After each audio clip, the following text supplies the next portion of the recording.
आपको अपनी बीवी को डिवोर्स देना है और आपके डिवोर्स केस डालने के बाद या फिर नलिटी ऑफ मैरिज का केस डालने के बाद तुरंत ही आपकी बीवी ने एफआईआर करवा दी है।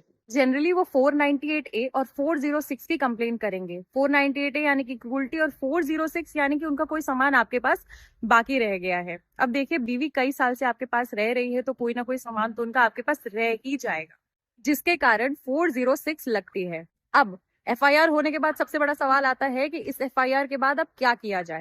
क्वॉशिंग का मतलब है आपका केस खत्म होना, जो कि हाई कोर्ट के थ्रू ही होती है। अब ये सेक्शन 482 सीआरपीसी के तहत डाली जाती है, विच इज नाउ 528 ऑफ बीएनएसएफ। अब सवाल ये आता है कि आपने ऑलरेडी डिवोर्स का केस डाल दिया था, उसके बाद आपकी वाइफ ने एफआईआर डलवाई है, तो उस फैक्ट का आपको कोई फायदा होगा या नहीं?